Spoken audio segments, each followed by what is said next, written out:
I would say that today's video was born out of a question from the comment section. Someone asked me, based off of the series that I'm doing, that is there a difference between a tourist visa and a visitor's visa? And that's what I'm going to be talking about in today's video. So stay tuned.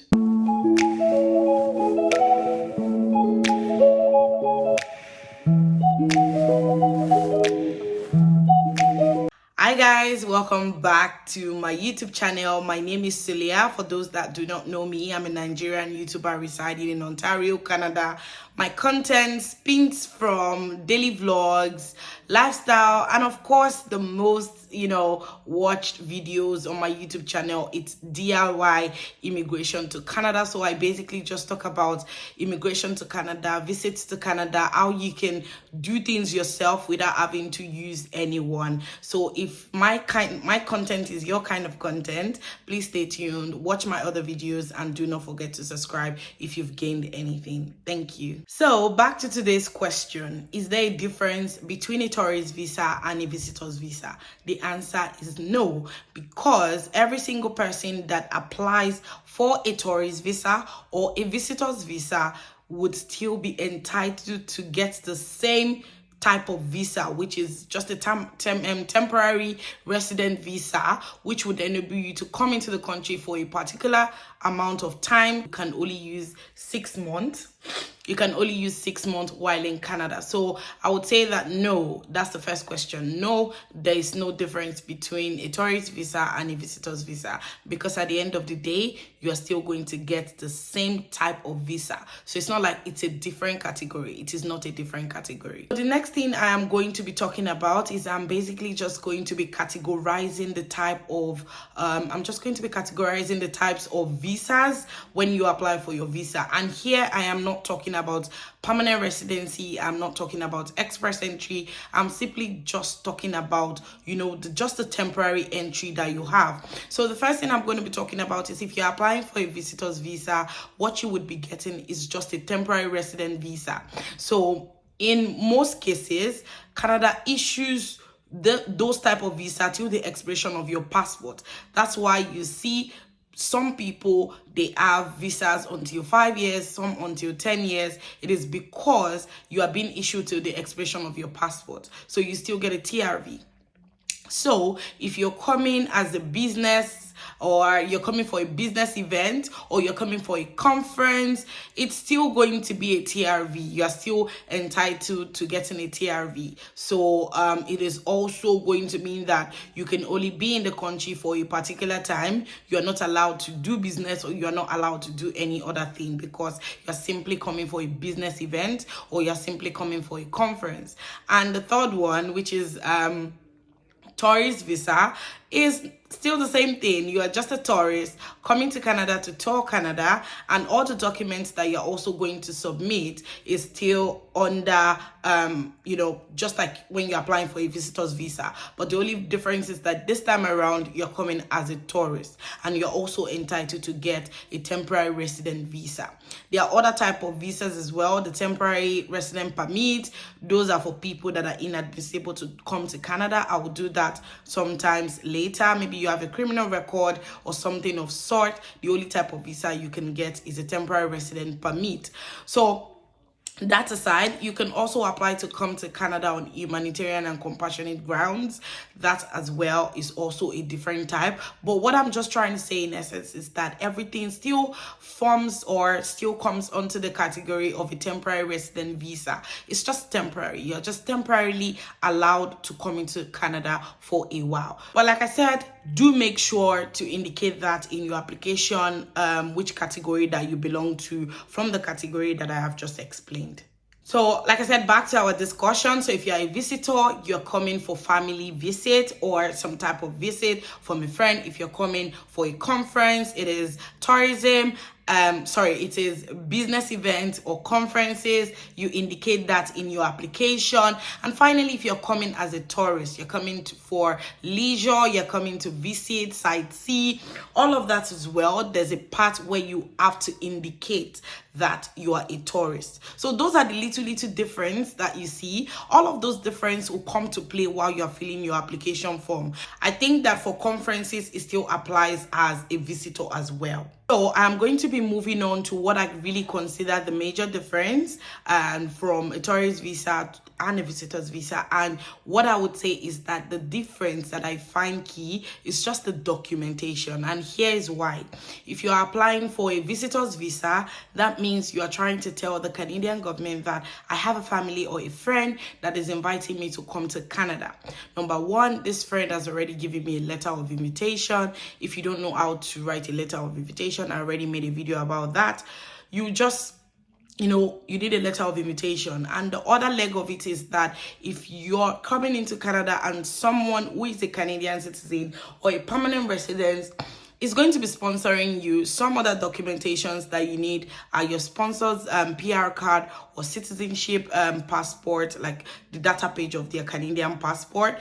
You would also need their bank statement, their employment letters, all of those things to show that your sponsor, who is in Canada legally, is inviting you to come to Canada and they're taking full responsibility of your trip. That's one leg of it as it relates to visitor. There are other host of documents as well. If you take a look at my other videos, I've also made mention of what you need when you want to apply to come to Canada as a visitor.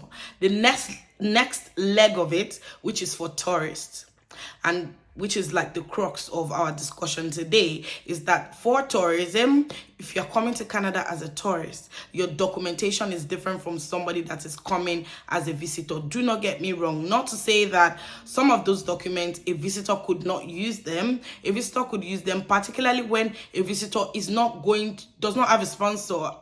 Let me put it that way. They are fully sponsoring themselves. They are coming here to visit family, but they decided to rent an Airbnb or an hotel and stuff like that. So they can also add those documentation to their document. But as it relates to tourism in itself, the type of documentation that you'll be needing, the first of it, you'll be needing your hotel reservation. If you are more than one, you'll be needing proof of that. You'll be needing your itinerary, basically. I like to say that your itinerary, what you intend to do on this trip, where you want to visit. Have you booked any like say for example you want to come to Canada to go to Niagara Falls? Have you booked anything online? You want to go to Blue Mountain, you want to go to Ripley's Aquarium, you want to go to CN Tower. Have you gotten your tickets and on hold if need be? All of those things are the things that you need to show that you're coming here to actually tour the country. The other thing is you also need your return flight. Usually, I always say that flight tickets are so expensive, and the fact that you are not even sure if you're going to get the visa, that weighs so much. So what I used to just say is that if you have the opportunity to get a ticket on hold, that is fine. It will just show the visa officer that you're committed, you have a commitment. So those documentation really are like the major thing. You need a visitor's visas. For visitor's visa, you need a letter of invite. For tourism, you do not need a letter of invite. What you need is you need to show proof of your itinerary, your document, your purpose of visit letter. All of those things are the things that you need as a tourist. On the other hand, for visitor's visa, if you have a host that is going to be sponsoring you in terms of accommodation, well-being, and transport, you do not really need to show more proof for that. And your bank statement doesn't really need to carry much weight because you already have somebody that is taking care of your accommodation and transport. And what does that mean? It takes you off of the expense of Airbnb, accommodation, transport, because you already have someone here who is going to be doing that for you. But that's not the case for somebody that is coming as a tourist, because as a tourist, you need to show proof that you've already booked an hotel for 14 days. This is the amount you paid for the hotel you booked. You need to show proof that this is how you want to move around in Canada. This is the amount you have that would be able to take you around your trip. So say, for example, if your itinerary letter or your itinerary document is saying that you have 15 days of your trip, you want to go to Blue Mountain, you want to go to Niagara, you want to go to, there's so many attraction centers around in Ontario. Like I said, I'm using Ontario as an example. If you have all of those things in your itinerary letter, I advise that you also put a figure to it and you sum it up. When you put a figure to it and you sum it up, you can weigh that together with what you have in your bank account so that it matches up. It is only logical for somebody looking at your document. Oh, this person have 2,000 Canadian dollars in their account, and this person is saying that they want to come to Canada. And from what I could see, for them to be able to come to Canada, they need 4,000 Canadian dollars. It is a ground for refusal because your 2,000 Canadian dollars is not going to take you anywhere when you're actually coming to spend almost 4,000 in the country. So assuming you get an Airbnb for $4,000, I said $4,000, that's a lot of money. Assuming you get an Airbnb for like 2,000 Canadian dollars for 14 nights, and you also want to explore the country. Niagara Falls is about 100 and something dollars. You're obviously going to take a bus to Niagara Falls or a cab to Niagara Falls. You also are going to buy like lunch or something. All of those things are logically factored into play, and so you cannot just think that someone is just going to grant you a visa when they think that your financial status is not capable. And that's where I think a lot of people make mistakes. I think those are like the major difference between a tourist and a visitor. It's not really far-fetched in the sense that they get the same type of visa, but in terms of documentation, it's absolutely different. I'm just going to talk about a last thing, which is all about scrutiny, guarantees, and then what are the chances, basically. So what I would just say is that because of the fact that you're coming as a tourist, you have like a larger burden. Like there's so much burden of proof on you to be able to prove that, oh, I have this money, my finances are sorted, my itinerary is sorted, everything is sorted. So you are not going to be, there's no guarantee when it comes to Canadian visa because it is at the discretion of the officer. But what I'm saying is that when all your application is in order, in terms of your itinerary, in terms of your, all of the documents that you've put together, your bank statement, there's a chance that, your chances are higher.